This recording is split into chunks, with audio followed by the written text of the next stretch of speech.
Hello, everybody. This is Sean Clenna, and this is my Spot the Differences Between the Book and the Movie, The Hunger Games. My last one was the movie review of The Hunger Games, which didn't have any spoilers in it, hopefully more than the commercials and other synopsises people have wrote about. This, however, is nothing but the spoilers. So, goodbye if you haven't seen the movie or read the books, or both. Because this is for both the people who have read the book and have seen the movie. So this is the differences between the two and my views and thoughts on it of whether or not they pulled it off or whether it was a needed fix or stuff. So I'm not really focusing on a whole lot of what they left out, which obviously it's a book made into a movie. They're going to leave stuff out. I'm going to focus on what they did put in and whether it was needed and or they should have added other things in to replace those things. So the movie actually opens up with Caesar Flickerman giving an interview to Seneca Crane. I kind of like the way they segued into Prim's scream as he was left open to answer a question. I felt that was very cool, actually, to do. When Katniss finally gets to get up and scurries out of the room after saying goodbye to Prim, there's actually miners on reaping day, so they're actually going to work when supposedly that's the day that everyone was able to sleep in because they weren't allowed to work or wasn't supposed to be working. When she finally meets up with Gale in the woods, they end up seeing this hovercraft, and then I know what you were thinking, the book readers, that maybe this is where the Avoxes come in, but no. That's pretty much just showing you and forecasting that there's something coming from the Capitol, which is Effie Trinket's character. Speaking of Effie Trinket, her character's name actually isn't mentioned in the movie once. Surprised? I sure was. So Katniss goes to the Hob, and she comes across a vendor that she's trading with, and she ends up finding the Mockingjay pin. Now, she offers the vendor lady what she would want for it, or how much is this, and the vendor just says, it's for you, take it. It obviously means more to you than it does to her, and it's just been probably sitting there forever. Now, obviously, this is a big difference than the book because the pin is actually made out of solid gold, and people can eat, a month worth of bread or, weeks or something with it to where it has a whole lot of value to it other than the symbol behind it. But that's where she ends up getting the pin at, and she ends up giving it to her sister when they're getting ready for the reaping and gives it to her to protect her from anything bad to happen. A little foreshadowing because obviously then that Prim gets picked for the reaping. So maybe the pin isn't so special. But I understand why they did that was to bring the two characters of Katniss and her younger sister Prim into the forefront to say, hey, there's this deep connection, this deep meaning between these two characters. They have a very special bond, and this was one way to kind of show that on screen very early without having to go through a lot of the backstory of each of those characters at that point. So I like the idea of no Madge and giving Katniss the opportunity to pick up the pin herself and the whole exchange between Prim and her exchanging the Mockingjay pin in the interview or the goodbye scene. After Katniss goes back to District 12, she goes to the Hob and she does not run into Madge. So there is no pin reference there. And she does not mention or you don't get to see Greasy Say, which I'm a little upset about because she actually does play a little bigger part in Book 3 that I was hoping to at least have her have a cameo and or a visual on what she would look like. But no Greasy Say either. Then comes the reaping. I really like this scene. This is the scene where you get to see the bond between Katniss and Prim really well and how she's really looking out for her younger sister. The finger pricking scene,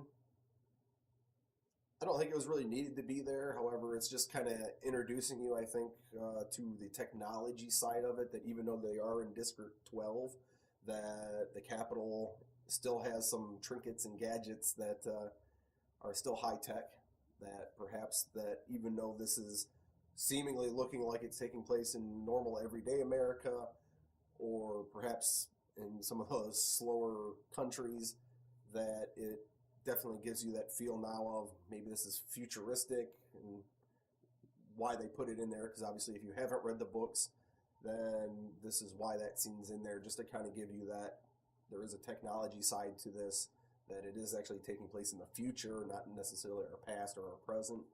So that's why that's there. No Haymitch. Now, obviously, everyone was hoping and loving to see that fall of his as he's yelling stuff into the camera, but unfortunately, that's not it. I'm kind of glad, now that I have seen this a few times, that's not in there.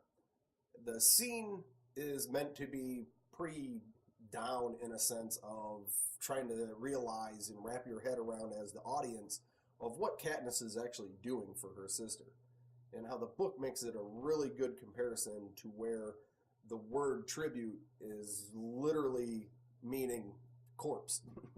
That you're going in there to die, that not many people, especially from District 12, has ever won. So to understand that, I think was a lot more important than the comical aspect of Haymitch coming out at that point. So back on the train that they finally get on, you end up finally meeting Haymitch. Awesome character, my favorite character out of the book and the series. I was really looking forward to Haymitch's first words being, "Yep, you got it. Stay alive." Didn't happen.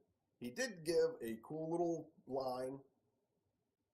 I liked it. It fit him, so I didn't mind it as much, but I still would have loved that to be his first words to them.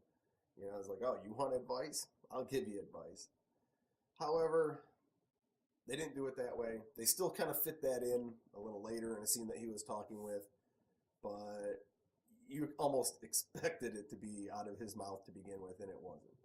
I wish they would have switched that around and actually had that his first line, and then the line that he did say about his embracing your imminent death and knowing that he couldn't do anything about it a little later, or a line or two after that even. Okay, now we're into the training center.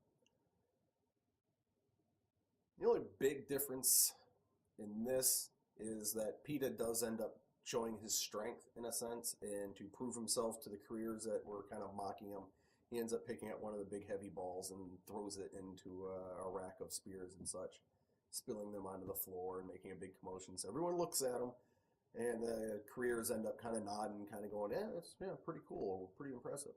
I tend to like that scene to a point. Obviously, the more by the book you go, the more I'm going to probably like it. However, it now makes a little bit more sense of how he's able to hook up with the careers later, because now he actually did show them that, hey, I can be a good integral part of your guys' group, and you kind of need me to hunt her down. So I like it being in there. It makes more sense for the audience to realize that, hey, now the careers don't look at him like he's crap and that he's an easy kill. Now that they're actually thinking about, hey, maybe he might be useful to us. It gets him noticed.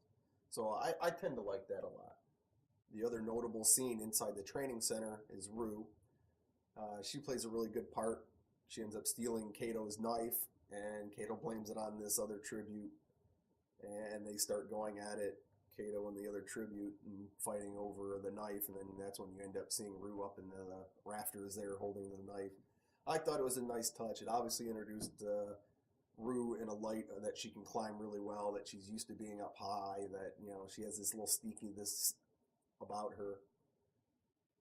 I thought it was well played, and Thresh's reaction to it was, priceless to say, that he knew what was going on and really enjoyed it. So that was some of my favorite scenes in the movie, was the training center, just to see how it all played out and looked. And I thought it looked amazing. I mean, it was pretty much right what I thought of when I read the books. Real clean, real metal, real pristine. Everything was brand new, and it just fit, So everything was there that needed to be there, and all the different stations that they went to. And I liked that. I wish I would have had more of it. I do know that they actually filmed a couple of scenes for that ended up getting cut. Hopefully, there's always the DVD or Blu-ray when it comes out of. Hopefully, they'll add all that into the movie, let alone cut it out or put it into, the deleted scenes. I'm up for a movie that's 4 hours long, as long as it's a good movie that's 4 hours long. That's the difference, So inside Katniss's room, now all of a sudden you get to see some of the Capitol's gadgetry. where she picks up the little remote control and is able to have a wall screen that's a TV screen that's like the whole wall that she's able to kind of flip through a few sceneries and finds one that obviously reminds her of her home woods that she hunts in so much. I feel that scene actually was kind of drawn out a little bit and just really not needed. I'm not sure what the directors were going for at that point, other than maybe just to show you that they do have some cool technology. But I think they could have done it in other ways. I mean, I understand trying to maybe show her that she misses home or misses her woods at that point, but the movie goes so quick that she really doesn't have that time to kind of just sit there and go, wow, it's already been, a week.